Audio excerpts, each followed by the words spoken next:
नमस्कार दोस्तों, स्वागत है आपका हमारे YouTube चैनल जीके ट्रैकर पे। देखिए फ्रेंड्स, आज के वीडियो में हम बात करेंगे जो हमारी एक सीरीज है टॉप जीके एमसीक्यू सीरीज, और इस सीरीज की आज हम 97वीं क्लास यहाँ पे कवर करेंगे।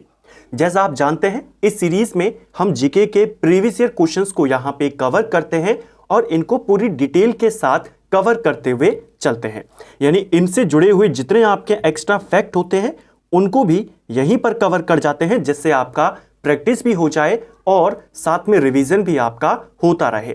अगर आपने इस सीरीज की प्रीवियस क्लासेस को नहीं देखा है, आप उन सभी क्लासेस को प्लेलिस्ट में जाके देख सकते हैं।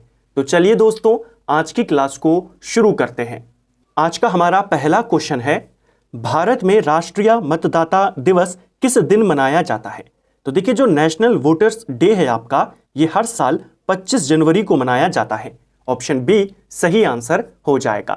25 जनवरी को क्यों मनाते हैं? क्योंकि 25 जनवरी 1950 को भारत का जो निर्वाचन आयोग था उसे स्थापित किया गया था।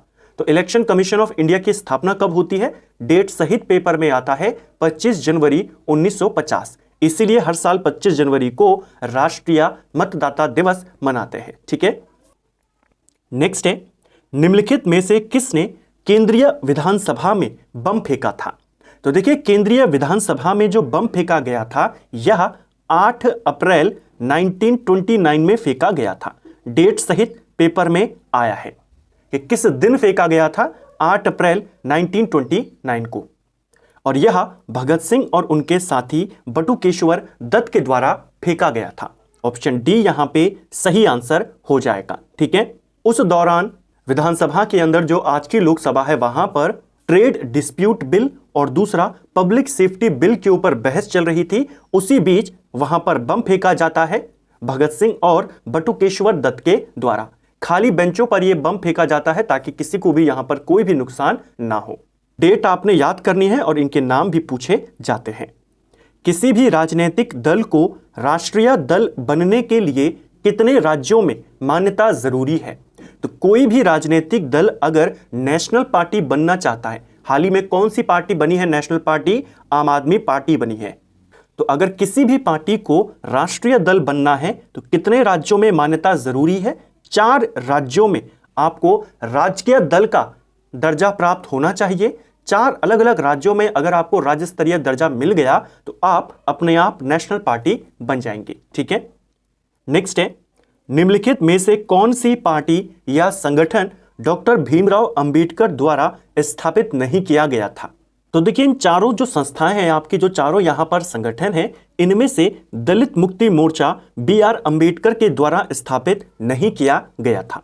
इनके द्वारा जो संस्था यहां पर बनाई गई थी, दलित वर्ग एसोसिएशन इन्होंने बनाई थी 1930 में। इसके अलावा समता सैनिक दल, स्वतंत्र मजदूर संघ या स्वतंत्र मजदूर पार्टी भी इन्हीं के द्वारा बनाई गई। रिपब्लिकन पार्टी ऑफ इंडिया, ये भी इन्हीं के द्वारा बनाई गई। ठीक है, तो ऑप्शन ए सही आंसर हो जाएगा। नेक्स्ट है, सर क्रीक विवाद किन 2 देशों के मध्य में है? तो सर क्रीक विवाद आपके भारत और पाकिस्तान के मध्य में चलता है। ठीक है, गुजरात के साइड यह क्षेत्र स्थित है। भारत इस विवाद को नहीं मानता, पाकिस्तान की तरफ से यह विवाद माना जाता है। ठीक है, नेक्स्ट है, हड़प्पा स्थल किस नदी के तट पर स्थित है? तो हड़प्पा सिंधु घाटी सभ्यता का एक महत्वपूर्ण नगर हड़प्पा, यह रावी नदी के तट पर स्थित है। हड़प्पा की खोज 1921 में दयाराम साहनी के द्वारा करी गई थी। जो दूसरा प्रमुख नगर है हड़प्पा सभ्यता का, सिंधु घाटी सभ्यता का, मोहनजोदड़ो सिंधु नदी के तट पर स्थित है। ठीक है, नेक्स्ट है, सर्वोच्च न्यायालय ने निजता के अधिकार को संविधान के किस मूलभूत अधिकार के अधीन रखा है?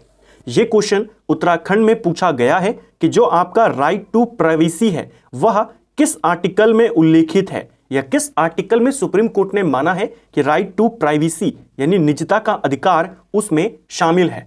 सही आंसर है आर्टिकल 21।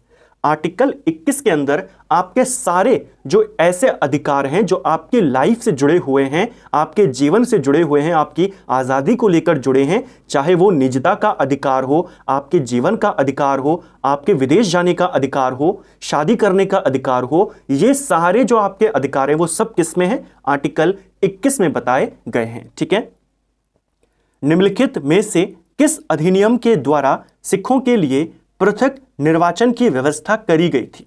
देखिए, सिखों के लिए पृथक निर्वाचन की बात हो रही है, मुस्लिमों के लिए नहीं हो रही है। आप जानते हैं भारत में सबसे पहले जब पृथक निर्वाचन शुरू किया गया तो मुसलमानों के लिए किया गया था 1909 के अधिनियम के तहत, जिसे मॉर्ले मिंटो सुधार कहते हैं। इसके बाद अलग अलग वर्गों ने भी इस मांग को उठाया कि हमें भी पृथक निर्वाचन यहां पर दिया जाए। 1919 का जो मॉन्टेग्यू चेम्सफोर्ड अधिनियम था, इसके माध्यम से सिखों के लिए, ईसाइयों के लिए, आंग्ल भारतीयों के लिए पृथक निर्वाचन की यहां पर व्यवस्था करी गई। ठीक है, नेक्स्ट है, जिले इलाही की उपाधि किस प्रसिद्ध शासक ने धारण करी थी? तो उत्तराखंड में पूछा गया प्रश्न है, इनमें से कौन सा शासक था जो जिले इलाही की उपाधि धारण करता था? सही आंसर है बलबन, ऑप्शन सी सही उत्तर हो जाएगा। इसने दो प्रमुख उपाधियां धारण करी थी। एक उपाधि थी इसकी नियाबत ए खुदाई यानी ईश्वर का प्रतिनिधि, और दूसरी जिले इलाही यानी ईश्वर की छाया। तो कौन ये दोनों उपाधियां धारण करता था? बलबन करता था। नेक्स्ट है, सिराजुद्दौला ने 1756 में अंग्रेजों को हराकर किस शहर पर अधिकार कर लिया था? सिराजुद्दौला कौन है? कलकत्ता का नवाब है, यानी बंगाल का नवाब है। 1756 में इसने अंग्रेजों को पराजित किया और कलकत्ता के ऊपर अधिकार कर लिया। ठीक है, यह बंगाल का नवाब था। कलकत्ता का जो पूरा शहर था वह अंग्रेजों को दिया हुआ था। यह अंग्रेजों को लगातार मना करता था कि आप यहां पर जो किलेबंदी कर रहे हैं उसको ना करें। अंग्रेज नहीं माने तो सिराजुद्दौला ने कलकत्ता के ऊपर आक्रमण किया, अंग्रेजों को यहां से बाहर किया और कलकत्ता पर अधिकार कर लिया 1756 में। जब इसने कलकत्ता पर अधिकार कर लिया तो कलकत्ता का नाम बदलकर इसने अलीनगर रख दिया। ठीक है, इसको भी आपने ध्यान रखना है।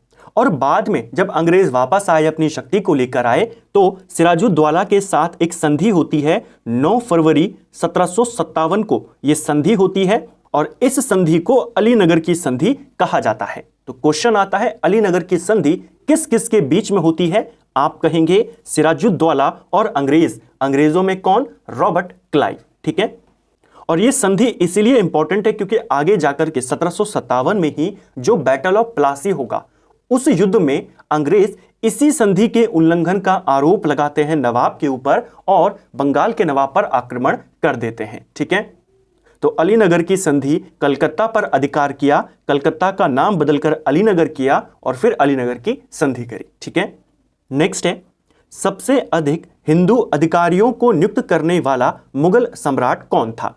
क्वेश्चन आता है, इनमें से किस मुगल शासक के दरबार में सबसे ज्यादा हिंदू अधिकारी थे? सही आंसर हो जाएगा औरंगजेब के काल में। नेक्स्ट है, लोकनायक के नाम से कौन जाना जाता है? तो इनमें से किसे लोकनायक के नाम से जाना जाता है? सही आंसर हो जाएगा जयप्रकाश नारायण को। बाल गंगाधर तिलक को लोकमान्य के नाम से जाना जाता है। ठीक है, लोकमान्य तिलक इनको कहते हैं। लोकनायक पूछेगा तो जयप्रकाश नारायण। ठीक है, पानीपत का तीसरा युद्ध किस किस के मध्य में लड़ा गया था?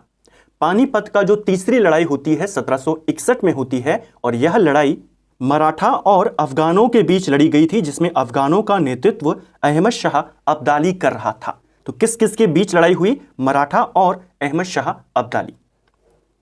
जीतल नामक चांदी के सिक्के को किसने जारी किया था? तो जीतल नामक चांदी का सिक्का यह दिल्ली सल्तनत के इल्तुतमिश ने जारी किया था। ऑप्शन डी सही आंसर होगा। इल्तुतमिश ने तांबे का टका जारी किया था और चांदी का जीतल इसने जारी किया था। तो दोनों आपने याद करने हैं, क्वेश्चन आएगा। इल्तुतमिश की बात करें, दिल्ली सल्तनत का वास्तविक संस्थापक इल्तुतमिश को माना जाता है। जो गुलाम वंश का संस्थापक था कुतुबुद्दीन ऐबक, ये उसका गुलाम था। कुतुबुद्दीन ऐबक के काल में इल्तुतमिश बंदायूं का गवर्नर था। इल्तुतमिश के द्वारा ही जो चालीसा दल था, तुर्कान ए चहलगामी जिसको बोला जाता है, चालीसा दल जिसका सदस्य बलबन था, इसका गठन भी किसने किया था? इल्तुतमिश ने किया था। और जो दिल्ली सल्तनत की एकमात्र महिला शासिका है रजिया सुल्तान, वो इसी की पुत्री थी। ठीक है, नेक्स्ट है, भारतीय संसद में एक तारांकित प्रश्न के लिए आवश्यक है। तो देखिए, भारतीय संसद में अलग अलग प्रकार के प्रश्न पूछे जाते हैं। तारांकित प्रश्न होते हैं, अल्प सूचना अवधि के प्रश्न होते हैं, अतारांकित प्रश्न होते हैं। तारांकित प्रश्न की बात करें तो इसके लिए आवश्यक है मौखिक उत्तर, यानी तारांकित प्रश्न अगर आप पूछेंगे आपको तुरंत उत्तर दिया जाएगा, मौखिक उत्तर दिया जाएगा। और जो अतारांकित प्रश्न होते हैं उसके उत्तर लिखित में दिए जाते हैं। ठीक है, संविधान में कौन कौन से प्रश्न हैं, क्या क्या पूरी कार्यप्रणाली होती है संसद की, संसदीय महत्वपूर्ण जो शब्दावली है उनके ऊपर ऑलरेडी एक अलग सा वीडियो बना हुआ है हमारी संविधान की डिटेल सीरीज के अंतर्गत, आप उसे वहां से देख सकते हैं। साथ में एक और बात, जैसे आप देख रहे हैं काफी समय से हमारी जो जीके की डिटेल क्लासेस हैं वो उस गति से नहीं आ पा रही हैं जैसे पहले आ रही थी। काफी फ्रेंड्स हिंदी की क्लास के लिए भी कह रहे थे, हिंदी की हमने क्लासेस शुरू भी करी थी और जीके की जो हमारी डिटेल क्लासेस थी वो भी हमारी प्रॉपर स्पीड से यहाँ पर चल रही थी। लेकिन कुछ मेडिकल इमरजेंसी के कारण और कुछ तबीयत खराब होने के कारण मैं उस तरीके से उन सीरीज पर काम नहीं कर पाया, जिस वजह से आपको थोड़े वीडियोस लेट यहाँ पर मिल रहे हैं। इसके बावजूद जो आपका इंपॉर्टेंट पोर्शन है, चाहे वो ज्योग्राफी का हो, ज्योग्राफी में आपके जहाँ से ज़्यादा क्वेश्चंस आते हैं, चाहे वो आपके नदी तंत्र हो, भौतिक विभाजन हो, झील हो, परियोजनाएं हो, कृषि हो, 25 क्लासेस हम ज्योग्राफी की डिटेल क्लासेस कर चुके हैं। इसी प्रकार संविधान में भी हमने डीपीएसपी को पढ़ लिया, मौलिक अधिकारों को पढ़ लिया, मौलिक कर्तव्यों को पढ़ लिया, संविधान निर्माण को पढ़ दिया, संविधान सभा को देख लिया, राज्य पुनर्गठन देख लिया, संसद, विधानसभा, उन सभी को कवर कर लिया, सर्वोच्च न्यायालय को भी हमने कवर कर लिया। तो जो मैक्सिमम पोर्शन है उसे हम ऑलरेडी कवर कर चुके हैं।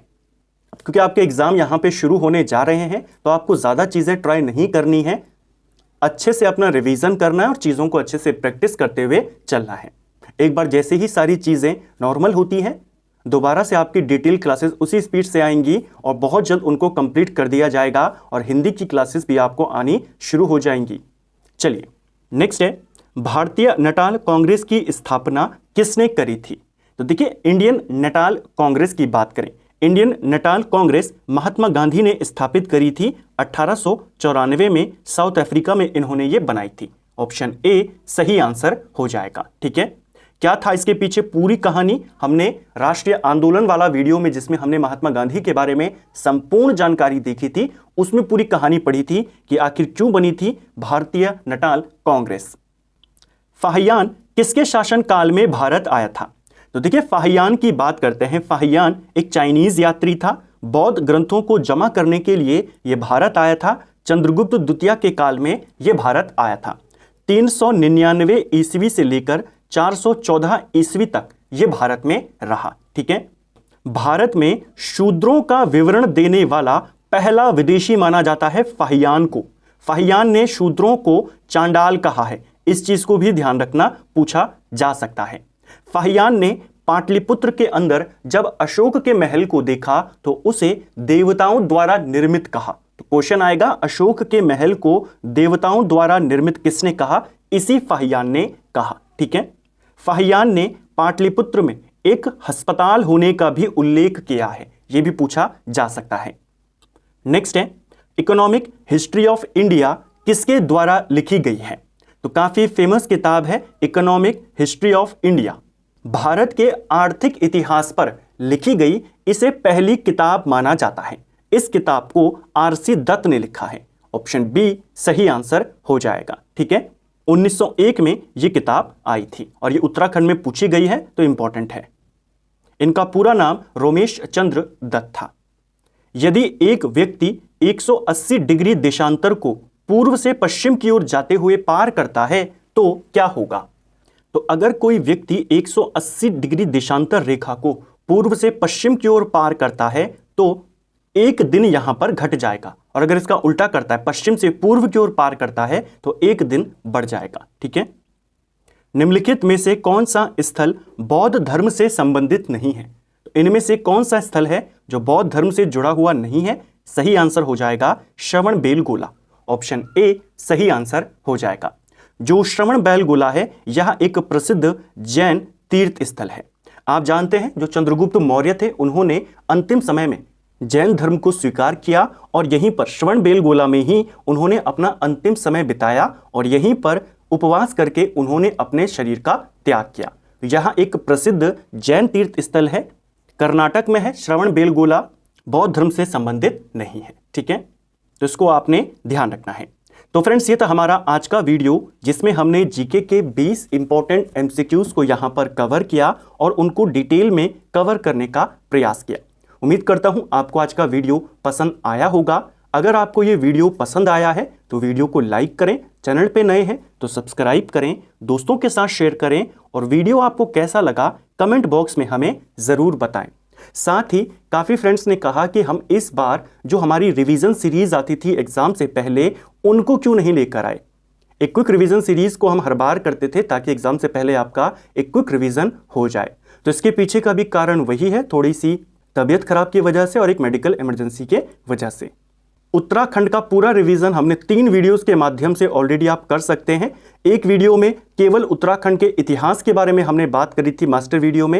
एक वीडियो उत्तराखंड की भौगोलिक स्थिति को लेकर के है जिसमें हमने उत्तराखंड की ज्योग्राफी के बारे में, उत्तराखंड के नदी तंत्र के बारे में, उत्तराखंड के राष्ट्रीय उद्यानों के बारे में डिटेल में बात करी है। पर्वत, पहाड़, बुग्याल, पठार सबको कवर किया है। तो भूगोल को लेकर एक है और एक मास्टर वीडियो सांस्कृतिक तत्व को लेकर के। तो इन 3 वीडियोस के माध्यम से आप उत्तराखंड का एक क्विक रिवीजन कर सकते हैं। इसके अलावा हिंदी की भी हम थ्योरी की क्लासेस ऑलरेडी कवर कर चुके हैं। हिंदी का जो आपका व्याकरण वाला पोर्शन है एक ही बार उसे कवर करना होता है डिटेल में, कॉन्सेप्ट आपके ताकि वहां से क्लियर हो जाए।